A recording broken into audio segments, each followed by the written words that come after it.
बिस्मिल्लाहिर्रहमानिर्रहीम। अस्सलाम वालेकुम नाज़रीन, मैं हूं आप लोगों का होस्ट ज़ाहिद सिंधु और आप इस वक्त देख रहे हैं पंजाब विलेज रंग। नाज़रीन, आज जो है मैं अपनी ही तहसील कबीरवाला में Rahman homeopathic clinic and store पर मौजूद हूं और मेरे साथ डॉक्टर सलीम जवेद साहब मौजूद हैं।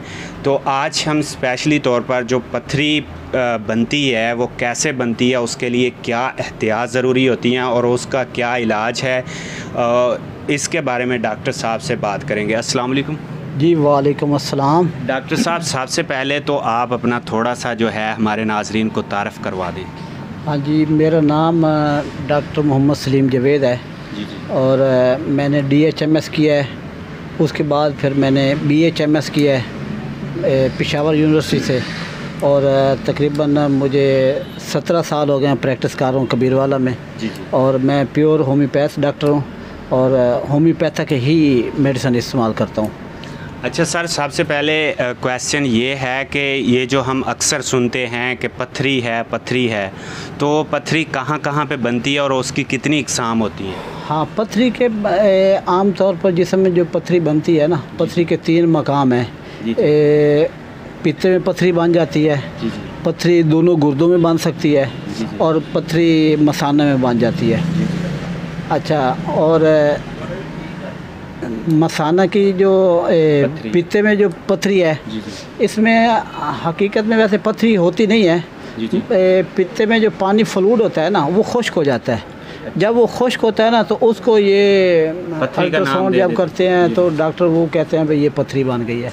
और ये पथरी चूँकि ये वैसे खारिज हो नहीं सकती, उसमें से निकल नहीं सकती, इसको होम्योपैथिक ट्रीटमेंट में हम फिर मेडिसिन जो देते हैं तो उसको वो जो डिज़ाल्व हो जाती है, वो पथरी खुर जाती है, वो पानी बन जाता है। ये पित्ते की पथरी होती है। और इसके अलावा गुर्दे में पथरी, दोनों गुर्दों में पथरी बन सकती है।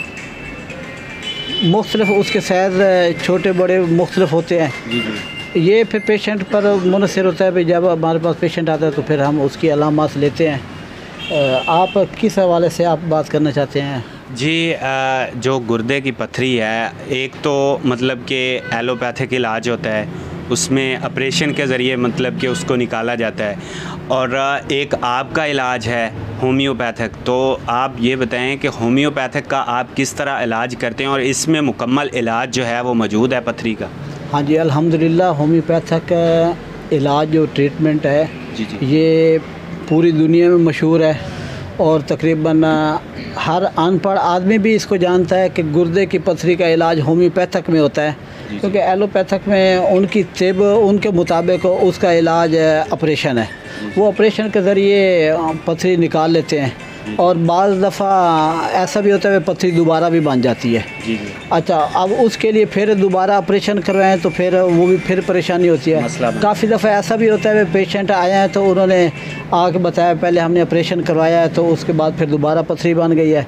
फिर हमने दोबारा भी ऑपरेशन करवाया तो फिर भी पथरी बन गया। फिर अब हमें किसी ने बताया भी आप होम्योपैथिक ट्रीटमेंट करें।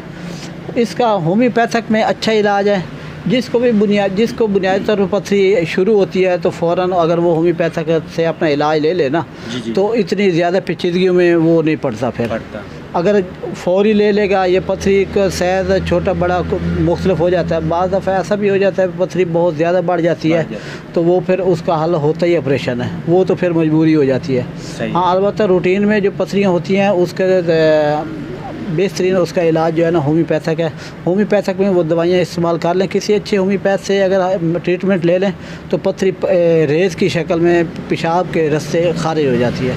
अच्छा डॉक्टर साहब, आपका कहना ये है कि जब पथरी बनती है तो फौरी जो है उसका इलाज जो है वो आसान भी होता है और जल्दी भी होता है। तो अगर किसी मरीज़ में ये अलामत हों, वैसे पथरी की अलामत क्या होती हैं? दर्द होता है, क्या उसका होता है? हाँ, पथरी की अलामत ये होती हैं भाई दोनों गुर्दों में या एक गुर्दे में, एक साइड पर या दाएं साइड पर या बाएं साइड पर दर्द होगा। शुरू में उसको दर्द होता है भाई कोई उसने कोई ग़िज़ा वगैरह कोई ऐसी वैसी खाई है, पथरी को कोई ज़रात पहले बने हुए हैं तो उसको दर्द होगा।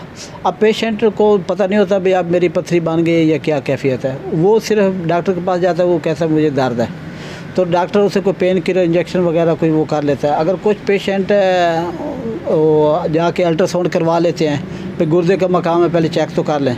अगर अल्ट्रासाउंड करवाते हैं तो वहाँ पर डायग्नोज हो जाता है भाई इसको पथरी है, या पथरी के ज़रात हैं, या नेफ्राइटिस है, सोजिश हो गई है। तो एक चीज़ पता लग गया है तो उसके मुताबिक फिर डॉक्टर को, अगर वो डॉक्टर को बताएंगे तो उसका ट्रीटमेंट फिर उसको बहुत आसान हो जाता है। अब अगर पथरी बन गए तो पथरी की ये अलामात होती हैं, दर्द होगा, चुभन वाला दर्द होगा, महसूस होगा पेशेंट को। पेशेंट बताएगा भाई मुझे चुभन वाला दर्द यहाँ पर डॉक्टर साहब दाएं साइड पर, ये बाएं साइड पर चुभन होती है, इसका मतलब पथरी है।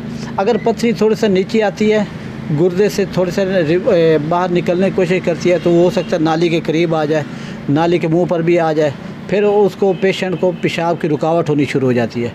और इससे भी पता चलता है कि पथरी है या सोजिश ज़्यादा हुई है, तो उसकी वजह से पेशाब की रुकावट हो रही है। अच्छा सर, आप ये बताएं कि ये जो है पथरी होती कैसे है, मतलब कौन सी ऐसी ग़िज़ाएँ हम जो है उनका एहतियात करें, ना खाएं, और कौन सी ऐसी एहतियात हैं जो करनी चाहिए जिनकी वजह से पथरी जो है वो ना बन सके? हाँ, एहतियात तो करनी चाहिए, वो हर सेहतमंद आदमी के लिए ज़रूरी है। हाँ, बाज़ औक़ात लोग खाना खाते हैं और खाना खाने के फ़ौरी बाद ही अपना ऊपर से पानी पी लेते हैं। अच्छा, ये फ़ास्ट फूड वगैरह इस्तेमाल ज़्यादा करते हैं तो इससे भी चांसेस होते हैं पथरी बनने के। या फिर कोई ग़िज़ा जिस तरह तली हुई चीज़ें हैं ये ज़्यादा खानी शुरू की हैं, तो फिर रूटीन में खाते ही जा रहे हैं, रोज़ाना ही खा रहे हैं, उसकी वजह से भी ये पथरी बन जाती है। और इसके लिए एहतियात ये ज़रूरी है कि पानी जो है ना, वो हर सेहतमंद आदमी के लिए कम अज़ कम 10 से 12 गिलास रोज़ाना पानी पीना चाहिए। ठीक है ना। अगर रोज़ाना इतना पानी पीने खुश्की हो जाती है ना, गुर्दे में खुश्की, एक तो गर्म ग़िज़ा खाते हैं, जैसे अब सर्दियाँ आ रही हैं, मौसम तब्दील हो रहा है, तो प्यास कम हो जाती है, गर्म ग़िज़ा खा लेते हैं, ग़िज़ाएँ सारी गर्म हो जाती हैं। कोई मछली खा रहा है, कोई पकौड़े, अंडे, अचार वगैरह इस तरह की गर्म चीज़ें खाते हैं, गोश्त खाते हैं, तो खुश्की होती है, लेकिन पानी कोई नहीं पीते।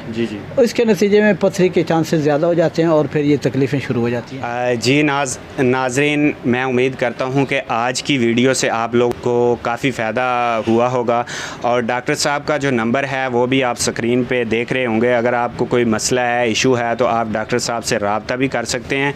और ये कबीरवाला में जो है वो क्लिनिक मौजूद है। अगर आपको कोई बीमारी है या कोई मसला है उसके बारे में आप पूछना चाहते हैं तो आप नीचे कमेंट कर सकते हैं, हम डॉक्टर साहब से फिर भी टाइम ले लेंगे। तो डॉक्टर साहब, आपका बहुत बहुत शुक्रिया, आपने हमारे चैनल के लिए टाइम निकाला। मोस्ट वेलकम, आप हमारे भाई हैं, और खिदमत खाल्क के लिए तो हम हर वक्त ही हाजिर हैं। जी, हम इस लोगों की फ़लाह के लिए तो अक्सर चलते ही रहते हैं, हम ये सारे काम करते रहते हैं, लोगों की खिदमत हमारे फ़र्ज़ है। जी नाज़रीन, अगर कोई भी मसला है तो आप लोगों ने लाजमी कमेंट करके पूछना है, ताकि हम दोबारा जो है डॉक्टर साहब से टाइम ले सकें। इसी के साथ अपने होस्ट जाहिद सिंधु को दीजिए इजाज़त, मिलते हैं नेक्स्ट वीडियो में। अल्लाह हाफ़िज़।